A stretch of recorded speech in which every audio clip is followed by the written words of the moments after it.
नमस्ते जी। 365 बुकनेस चैनल में आपका बहुत बहुत स्वागत है। आज का विषय है जैसे विचार वैसी परिस्थितियाँ। हम इंसान के दिमाग को बगीचे जैसा मान सकते हैं। इसे या तो समझदारी से तैयार किया जा सकता है या अनियंत्रित तरीके से इसके हाल पर छोड़ा जा सकता है। बहरहाल, चाहे हम इसे तैयार करें या इसके हाल पर छोड़ें, हमें परिणाम तो जरूर मिलेंगे। अगर हम कोई उपयोगी बीज नहीं डालते हैं तो उस बगीचे में खरपतवार के बेकार बीज आकर उगने लगेंगे और एक वक्त ऐसा आएगा जब यह खरपतवार पूरे बगीचे पर कब्जा जमा लेगी। इस संसार का एक विचित्र सत्य यह है कि बुरी चीज़ें बड़ी आसानी से हमारे पास आ जाती हैं, जबकि अच्छी चीज़ों को अपने पास लाने के लिए हमें मेहनत करनी पड़ती है। इसी तरह बुरी आदतें डालने में ज़्यादा समय नहीं लगता है, लेकिन अच्छी आदतें डालने में समय लगता है। बुरी परिस्थितियाँ अपने आप आ जाती हैं, लेकिन परिस्थितियों को बेहतर बनाने के लिए हमें मेहनत करनी होती है। अगर आप अपने जीवन की परिस्थितियों को बेहतर बनाना चाहते हैं तो यह बात गांठ बांध लें, आप अपने विचारों को बेहतर बनाए बिना अपने जीवन की परिस्थितियों को बेहतर नहीं बना सकते। जिस तरह माली बगीचे की योजना बनाता है, उसे खरपतवार से मुक्त कर रखता है और अपनी इच्छा के अनुसार फल फूल उगाता है, उसी तरह मनुष्य को भी अपने दिमाग के बगीचे की निरंतर देखभाल करनी चाहिए। उसे सभी गलत, बेकार और अशुद्ध विचारों को खरपतवार की तरह उखाड़ फेंकना चाहिए। उसे सही, उपयोगी और पवित्र विचारों के फल फूलों का अंत तक ध्यान रखना चाहिए। इस प्रक्रिया के दौरान इंसान को देर सबेर यह पता चल जाता है कि वह अपनी आत्मा का माली है और अपने जीवन का निर्माता निर्देशक है।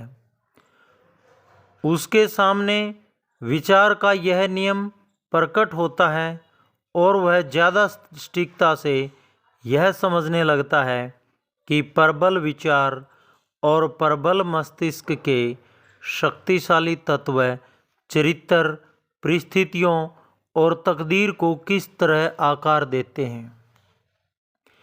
विचार और चरित्र एक ही है। जैसा हम देख चुके हैं, विचारों से चरित्र बनता है और चरित्र परिवेश व परिस्थिति के रूप में प्रकट होता है। यानी विचारों से चरित्र बनता है, ये हमने पिछली वीडियो में अच्छे से देखा है। इसका अर्थ यह है कि इंसान के जीवन की बाहरी परिस्थितियाँ हमेशा उसकी आंतरिक अवस्था के पूरे तालमेल में होंगी। जैसा अंदर वैसा बाहर। बाहरी परिस्थितियाँ आंतरिक परिस्थितियों का प्रतिबिंब होती हैं, लेकिन इसका यह मतलब नहीं है कि मनुष्य की परिस्थितियाँ हमेशा उसके पूरे चरित्र का सूचक होती हैं। इसका मतलब तो यह है कि वे परिस्थितियाँ गहराई में उसके भीतर मौजूद किसी प्रबल विचार से जुड़ी होती हैं, जो हाल फिलहाल उसके विकास के लिए अनिवार्य है। हर इंसान जहाँ भी है, अपने विचारों की बदौलत ही है। उसने अपने चरित्र में जो विचार बनाए हैं, वे ही उसे वहाँ लाए हैं। जिंदगी में संयोग जैसी कोई चीज़ नहीं होती। हर चीज़ एक ऐसे नियम का परिणाम है जिससे कभी गलती नहीं हो सकती। यह उन लोगों के बारे में भी सच है जो अपने माहौल से अलग थलग महसूस करते हैं और उनके बारे में भी जो अपने माहौल से संतुष्ट हैं। विकासशील प्राणी होने के नाते हर इंसान अपनी वर्तमान जगह पर इसलिए है ताकि वह विकास कर सके। जब वह किसी परिस्थिति के भीतर मौजूद सबक सीख लेता है तो वह परिस्थिति चली जाती है और उसकी जगह पर दूसरी परिस्थितियां आ जाती हैं। इसलिए अगर आप नकारात्मक परिस्थितियों को जल्दी दूर करना चाहते हो तो सबक सीखते रहें।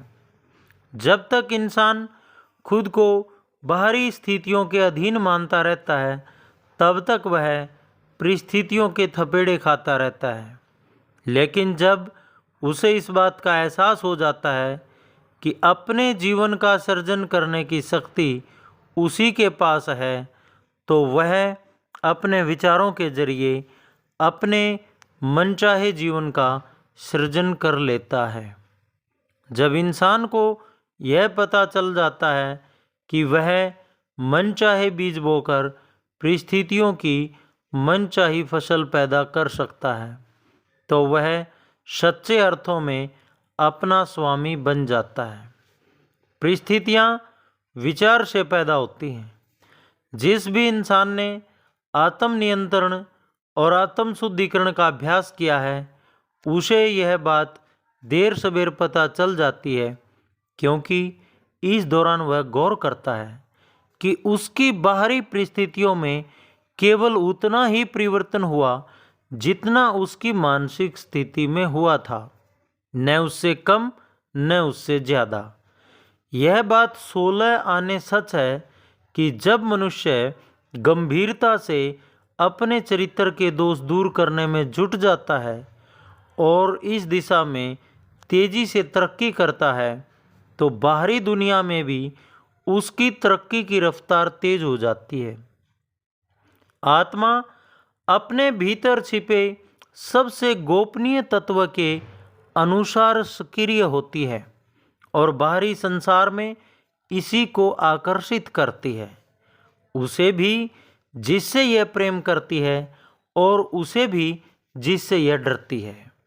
वह अपनी पवित्र आकांक्षाओं की ऊंचाई तक पहुंचती है या फिर अपनी पतित इच्छाओं के सतर तक गिर जाती है और परिस्थितियों के जरिए ही आत्मा के भीतर छिपा गोपनीय तत्व बाहर दुनिया में साकार होता है।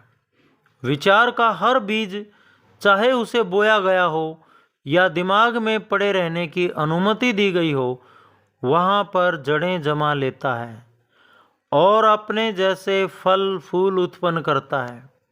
यह बीज देर सबेर कर्म का फूल उगा देता है, जिससे सुखद अवसर या दुखद परिस्थिति के फल पैदा होते हैं। यह कहने की ज़रूरत नहीं है कि अच्छे विचार से अच्छे फल मिलते हैं और बुरे विचार से बुरे। और अगर आपके विचार मिश्रित हैं तो आपको मिश्रित फल मिलेंगे। परिस्थितियों का बाहरी संसार विचारों के आंतरिक संसार के अनुरूप ढल जाता है। एक बात याद रखें, इंसान के जीवन में सुखद और दुखद दोनों किस्म की बाहरी परिस्थितियां होती हैं और इन दोनों तरह की परिस्थितियों से अंततः इंसान का भला हो सकता है, क्योंकि फसल काटने वाला माली सुखद और दुखद दोनों तरह की परिस्थितियों से कुछ न कुछ सीख सकता है। और जैसा हम पहले ही बता चुके हैं, परिस्थितियां हमारे जीवन में इसलिए आती हैं ताकि विकास की प्रक्रिया में हम उनसे सबक सीख लें। जब हम सबक सीख लेते हैं तो वे फिर चली जाती हैं और लौटकर नहीं आती हैं। इसलिए अगर आप नकारात्मक परिस्थितियों से परेशान हैं और उन्हें अलविदा कहना चाहते हैं तो उनसे सबक सीख लें। वे खुद ब खुद आपके जीवन से दूर चली जाएंगी। इंसान के दिमाग पर जो गहरी इच्छाएं, आकांक्षाएं और विचार हावी होते हैं, अगर वे पवित्र या नेक नहीं हैं तो इंसान अशुद्ध कल्पनाओं की मरीचिका का पीछा करता रहेगा। अगर वे पवित्र हैं तो वह ऊपर उठाने वाले प्रबल प्रयासों के राजमार्ग पर निरंतर चलेगा। दोनों ही मामलों में हमें परिस्थितियों के रूप में बाहर वैसे ही फल मिलते हैं जैसे विचार हमारे अंदर होते हैं। विकास और अनुरूपता के नियम हर जगह हर समय काम करते हैं। इंसान किस्मत या हालात की वजह से जेल खाने या गरीब खाने में नहीं पहुंचता है, बल्कि अपने घटिया विचारों और बुरी इच्छाओं की वजह से पहुंचता है। भली मानसिकता वाला कोई व्यक्ति कभी किसी बाहरी शक्ति के तनाव के वशीभूत होकर अचानक अपराध में लिप्त नहीं होता है। दरअसल वह आपराधिक विचार उसके मन में काफ़ी समय से गोपनीय रूप में दबा हुआ था और सही अवसर आने पर यह पूरी संग्रहित शक्ति के साथ सामने आ गया। परिस्थितियाँ इंसान को नहीं बनाती हैं, वे तो सिर्फ उसके असल स्वरूप को सामने लाती हैं। पाप के दलदल में उतरने और इससे जुड़े कष्ट भोगने के लिए बाहरी परिस्थितियां जिम्मेदार नहीं होती हैं। बुनियादी वजह तो पापी इच्छाएं हैं। इसी तरह पुण्य के आसमान तक पहुंचने और इससे जुड़ा सुख भी पुण्य की इच्छाओं को मजबूत बनाए बिना संभव नहीं है। विचार का स्वामी होने की बदौलत मनुष्य खुद का निर्माता है, अपने परिवेश का रचयिता है और अपनी तकदीर की इबारत वह खुद लिखता है। पृथ्वी पर अपनी यात्रा के हर कदम में मनुष्य अपने विचारों से मेल खाने वाली परिस्थितियों को आकर्षित करता है। वे परिस्थितियाँ उसके विचारों की शुद्धता या अशुद्धता, शक्ति और कमजोरी का प्रतिबिंब होती हैं। इंसान उस चीज़ को आकर्षित नहीं करता जिसे वह चाहता है, वह तो उस चीज़ को आकर्षित करता है जैसा वह अंदर से सचमुच होता है। हो सकता है कि हमें यह लगे कि उसकी मनोकामना, आवेग और महत्वाकांक्षा हर कदम पर परास्त हो रही है, लेकिन सच तो यह है कि उसे अपने सबसे गहरे विचारों और इच्छाओं का परिणाम मिलता है, चाहे वे अच्छे हों या बुरे। हमारी किस्मत या बदकिस्मती की बागडोर हमारे ही हाथ में होती है, यह हमारे विचारों से तय होती है। इंसान अपने पैरों में बेड़ियां खुद डालता है। विचार और कर्म तकदीर के जेलर हैं। यदि विचार और कर्म हीन हो तो वे इंसान को कैद कर देते हैं। अगर वे उदात्त हों तो वे इंसान को मुक्त कर देते हैं। इस तरह वे स्वतंत्रता के देवदूत भी बन सकते हैं। इंसान जिस चीज़ की इच्छा और प्रार्थना करता है वह उसे नहीं मिलती, उसे तो वही मिलता है जिसका वह वाकई हकदार होता है। उसकी इच्छाओं और प्रार्थनाओं का जवाब तभी मिलता है कि वे तभी पूरी होती हैं जब वे उसके विचारों और कामों के तालमेल में होती हैं। अगर यह सच है तो फिर हम परिस्थितियों के खिलाफ संघर्ष क्यों करते हैं? देखिए, इंसान लगातार दिल में गोपनीय कारण पालता रहता है, लेकिन उसकी वजह से बाहर उत्पन्न परिणामों के खिलाफ लड़ता रहता है। यह अंदरूनी गोपनीय कारण कोई दुर्गुण या अवचेतन कमजोरी हो सकती है। बहरहाल, कारण चाहे जो भी हो, यह इंसान की कोशिशों को सफल नहीं होने देता जब तक कि उसे सुधार न लिया जाए। लोग अपनी परिस्थितियों को बेहतर बनाने के बारे में चिंतित रहते हैं, लेकिन वे खुद को बेहतर बनाने के लिए तैयार नहीं होते हैं। इसलिए वे हमेशा हर जगह बंधन में रहते हैं। जो व्यक्ति खुद को बेहतर बनाने के कष्ट से नहीं घबराता है, वह कभी अपनी मनचाही चीज पाने में असफल नहीं हो सकता। यह सभी तरह की चीजों के बारे में सच है, चाहे वे इस लोक की हों या परलोक की। जिस व्यक्ति का इकलौता मकसद दौलत हासिल करना है, उसे भी मनचाही मंजिल तक पहुंचने से पहले बहुत से त्याग करने होते हैं। जरा सोचें, उस व्यक्ति को कितना ज़्यादा त्याग करना होगा जो सशक्त और संतुलित जीवन पाना चाहता है। यहाँ एक आदमी को देखें जो बहुत ही गरीब है। वह अपने परिवेश और घरेलू सुख सुविधाओं को बेहतर बनाने की बहुत चिंता करता है, लेकिन इस दौरान वह अपनी नौकरी में कामचोरी करता है, मक्कारी करता है और अपने मालिक को धोखा देता है। वह यह मानकर चलता है कि अगर उसका मालिक उसे कम वेतन दे रहा है तो कामचोरी करना और मालिक को धोखा देना पूरी तरह से जायज़ और तर्कसंगत है। ऐसा आदमी सच्ची दौलत के सिद्धांतों की बुनियादी बातें ही नहीं समझता है। वह आलसी, धोखेबाज और घटिया विचारों को लगातार सोचकर और उनके अनुरूप निरंतर काम करके और भी ज़्यादा गरीबी को अपनी ओर आकर्षित कर रहा है। वह इस बात को नहीं समझता है कि अगर वह अपने जीवन में सकारात्मक चीज़ें चाहता है तो यह काम कभी नकारात्मक विचार रखकर नहीं किया जा सकता।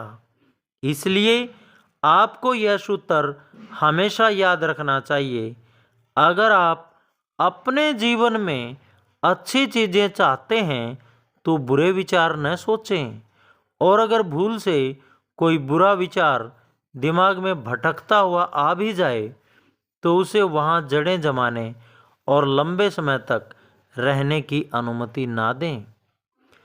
अब एक अमीर आदमी को देखें जो लोभ के फलस्वरूप एक कष्टकारी और लंबी बीमारी का शिकार है। वह इस बीमारी से छुटकारा पाने के लिए मुंह मांगी कीमत देने को तैयार है, लेकिन वह अपनी लोभी इच्छाओं का त्याग करने को तैयार नहीं है। उसकी जीभ मीठे, चटपटे और तेल चिकनाई वाले हानिकारक व्यंजन खाने के लिए लपलपाती रहती है, लेकिन साथ ही वह स्वस्थ भी रहना चाहता है। ऐसा इंसान स्वस्थ रहने के लिए पूरी तरह से अनुपयुक्त है, क्योंकि वह अब तक स्वस्थ जीवन जीने के शुरुआती सिद्धांतों को भी नहीं सीख पाया है। यह मजदूरों का एक मालिक है जो चालबाजी करके और छल कपट से अपने मजदूरों को सरकारी न्यूनतम वेतन से भी कम वेतन देता है, क्योंकि उसे लगता है कि इस तरह उसे ज़्यादा लाभ होगा। ऐसा इंसान दौलत के लिए पूरी तरह से अनुपयुक्त है, और जब वह दिवालिया होता है, प्रतिष्ठा में भी और दौलत में भी, तो वह परिस्थितियों को दोष देता है। वह इस बात को नहीं जानता कि वह खुद ही अपनी परिस्थितियों का एकमात्र लेखक है, और अगर उसके जीवन की कहानी दुखांत है तो इसे दुखांत उसी ने बनाया है। हमने यहाँ जो 3 प्रकरण बताए हैं वे इस सत्य के उदाहरण हैं कि मनुष्य ही अपनी परिस्थितियों का निर्माता है, और हालांकि उसका उद्देश्य अच्छा होता है, लेकिन इस उद्देश्य को पाने की राह में बाधाएं वह खुद ही खड़ी करता है। वह ऐसे विचारों और इच्छाओं को प्रोत्साहित करता है जो उसके लक्ष्य या उद्देश्य के तालमेल में नहीं होती हैं, इसलिए वह उस लक्ष्य को हासिल नहीं कर पाता है। इसी तरह के ढेर सारे प्रकरण बताए जा सकते हैं, लेकिन इसकी कोई ज़रूरत नहीं है। अगर आप चाहें तो विचार के नियमों के परिणाम अपने खुद के मस्तिष्क और जीवन में देख सकते हैं। परिस्थितियां इतनी जटिल होती हैं, विचार की जड़ें इतनी गहरी होती हैं और लोगों की खुशी की परिभाषा इतनी अलग अलग होती है कि किसी मनुष्य की समूची आत्मिक, मानसिक व शारीरिक परिस्थितियों का मूल्यांकन कोई दूसरा केवल उसके जीवन के बाहरी पहलू को देखकर नहीं कर सकता। कोई मनुष्य कुछ क्षेत्रों में ईमानदार हो सकता है, लेकिन इसके बावजूद उसका जीवन कष्टकारी हो सकता है। कोई मनुष्य कुछ क्षेत्रों में बेईमान हो सकता है, लेकिन इसके बावजूद वह दौलतमंद हो सकता है।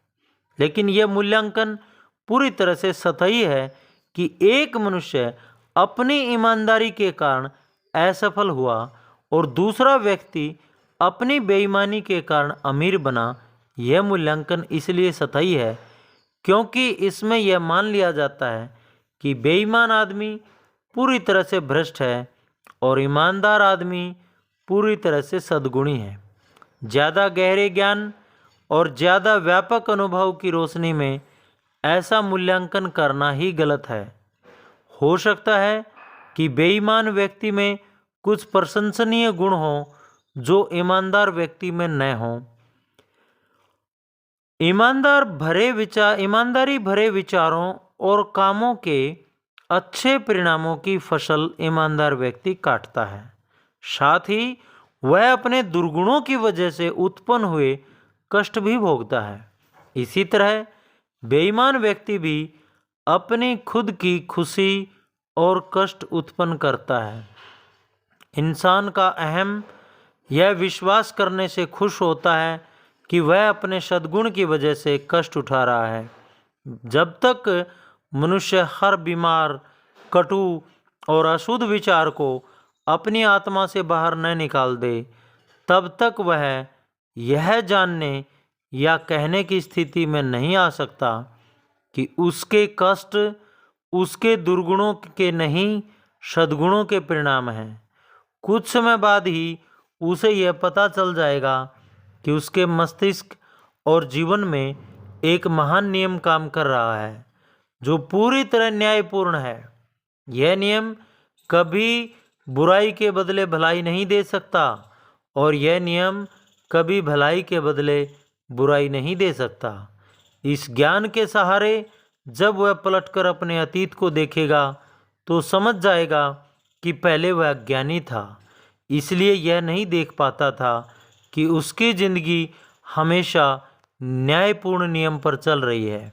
उसे पता चल जाएगा कि उसके अतीत के सभी अच्छे बुरे अनुभव उसी के विकासशील या अविकसित स्वरूप के सिर्फ बाहरी परिणाम थे। अच्छे विचारों और कामों से कभी बुरे परिणाम उत्पन्न नहीं हो सकते। बुरे विचारों और कामों से कभी अच्छे परिणाम उत्पन्न नहीं हो सकते। इसका मतलब है कि मक्का से सिर्फ मक्का उग सकता है, गाजर घास से सिर्फ गाजर घास। संसार या कृषि के क्षेत्र में तो इंसान इस नियम को समझता है और उसके अनुरूप काम करता है, लेकिन मानसिक और नैतिक जगत में बहुत कम लोग इसे समझ पाते हैं, इसलिए वे इनके अनुसार काम नहीं करते हैं। कष्ट हमेशा किसी क्षेत्र में गलत विचार का परिणाम होता है। यह इस बात का संकेत है कि इंसान अपने अस्तित्व के नियम के तालमेल में नहीं है। कष्ट का एकमात्र और सर्वोच्च उपयोग है इंसान को शुद्ध करना, यानी उसके भीतर की हर बेकार और अशुद्ध चीज़ को जलाना। पूरी तरह शुद्ध होने के बाद पवित्र और शुद्ध व्यक्ति के कष्ट खत्म हो जाते हैं और वह यह पूरी तरह से तार्किक है। मलिन पदार्थ के हटने के बाद सोने को आग में तपाने में क्या तुक है। इसी कारण पूरी तरह शुद्ध और प्रबुद्ध व्यक्ति को कष्ट नहीं हो सकता। व्यक्ति के जीवन में आने वाली कष्टकारी परिस्थितियां उसके मानसिक असामंजस्य का परिणाम होती हैं। व्यक्ति की सुखद परिस्थितियां उसके मानसिक सामंजस्य का परिणाम होती हैं। सही विचार का पैमाना भौतिक संपत्ति नहीं बल्कि सुख है।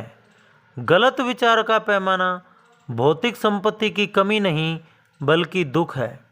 कोई व्यक्ति दुखी लेकिन अमीर हो सकता है, इसी तरह वह सुखी लेकिन गरीब हो सकता है।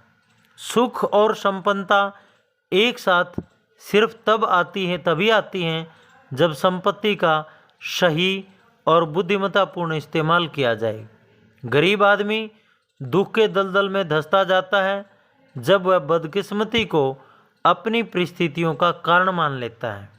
देखिए, अगर आपकी परिस्थितियां सही नहीं हैं तो किस्मत को दोष न दें बल्कि खुद को दोष दें। आप ईश्वर की संतान हैं और ईश्वर कभी नहीं चाहेगा कि आप दुख भरा जीवन जिएं। ईश्वर ने आपके जीवन में ढेर सारे कष्ट नहीं लिखे हैं, उन्हें आप उठा रहे हैं। ये सारे कष्ट तो आप अपने विचारों के कारण उठा रहे हैं। इसलिए बेहतर यही होगा कि आप किस्मत को दोष देना छोड़ दें और अपने विचारों को बदलने पर ध्यान केंद्रित करें।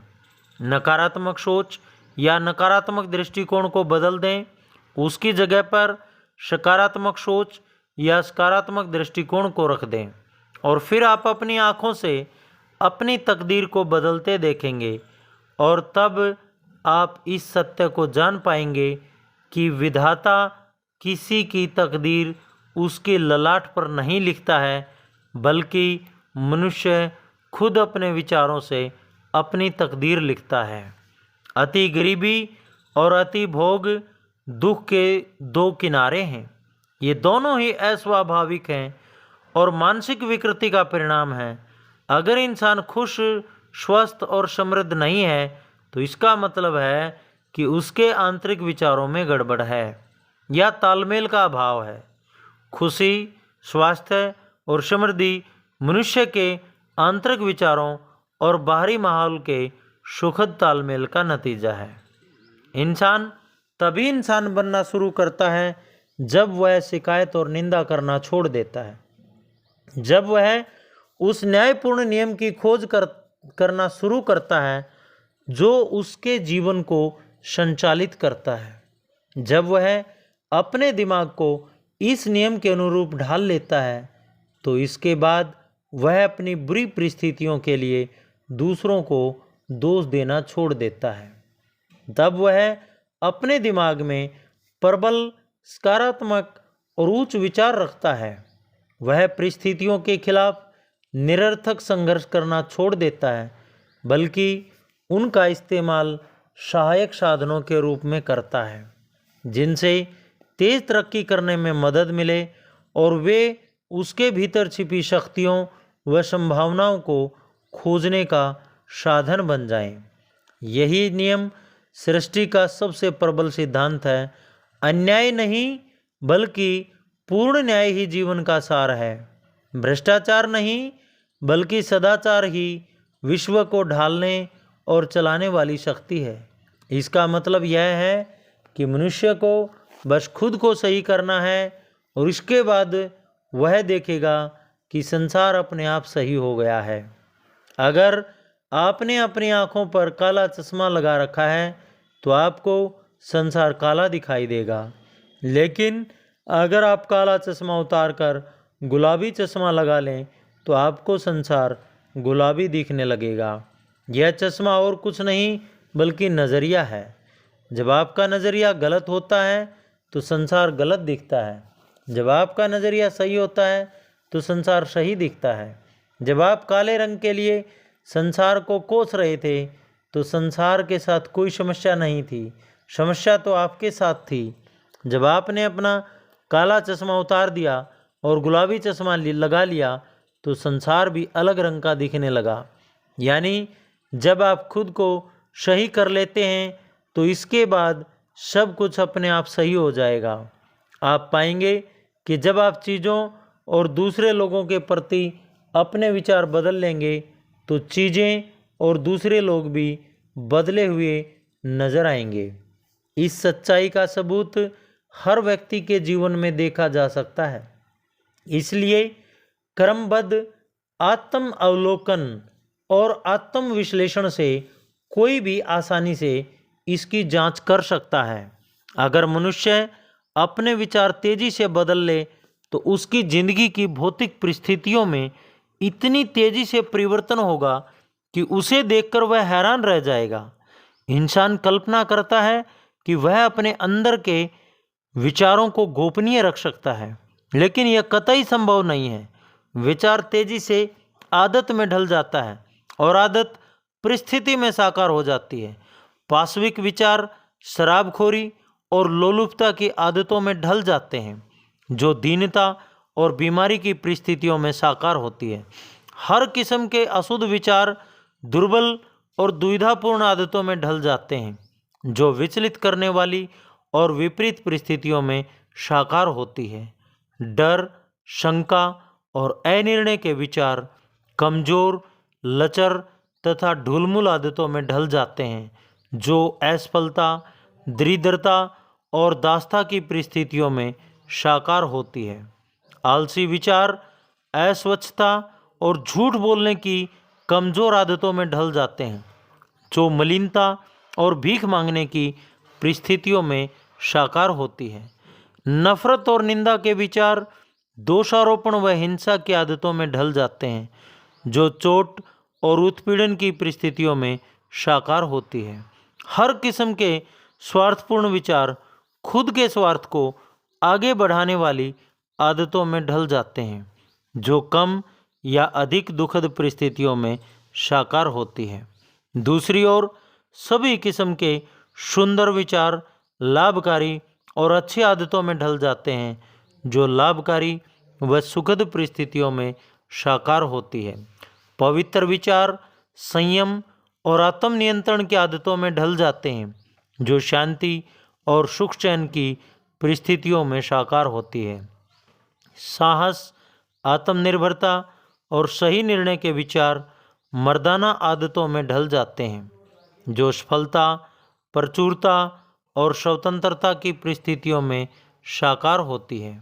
ऊर्जावान विचार स्वच्छता और मेहनत की आदतों में ढल जाते हैं, जो सुरुचिपूर्ण परिस्थितियों में साकार होती है। विनम्र और अक्षमावान विचार विनम्रता की आदतों में ढल जाते हैं, जो संरक्षणात्मक परिस्थितियों में साकार होती है।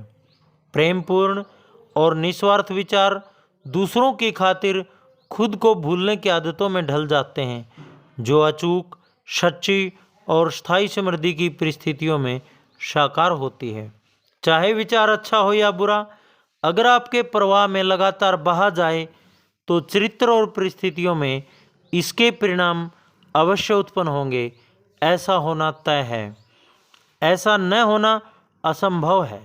देखिए, इससे हम यह महत्वपूर्ण बात सीख सकते हैं कि कोई इंसान प्रत्यक्ष रूप से तो अपनी परिस्थितियों को नहीं चुन सकता, लेकिन वह अपने विचारों को चुनकर अप्रत्यक्ष रूप से अपनी परिस्थितियों को बेहतर बना सकता है। अगर आप अपनी परिस्थितियों को बेहतर बनाना चाहते हैं तो आपको मालूम है कि उसके लिए आपको क्या करना होगा। आपको बेहतर विचारों को चुनना होगा, खास तौर पर उस क्षेत्र में जिस क्षेत्र में आप तेज तरक्की करना चाहते हैं। अगर आप दौलत के क्षेत्र में सबसे ज़्यादा तरक्की करना चाहते हैं तो दौलत के बारे में सकारात्मक और अच्छे विचार सोचें। अगर आप स्वास्थ्य के क्षेत्र में सबसे ज़्यादा तरक्की करना चाहते हैं तो स्वास्थ्य के बारे में सकारात्मक और अच्छे विचार सोचें। ध्यान रहे, आपको बाकी क्षेत्रों में भी सकारात्मक और अच्छे विचार ही सोचना है, लेकिन जिस क्षेत्र में आप सबसे ज़्यादा तरक्की करना चाहते हैं उस क्षेत्र में आपको यह काम ज़्यादा शिद्दत से और ज़्यादा निरंतरता से करना चाहिए। इंसान अपने अंदर के जिन विचारों की सबसे ज़्यादा शिद्दत से महसूस करता है और प्रोत्साहित करता है, प्रकृति उन्हें साकार करने में हर इंसान की मदद करती है।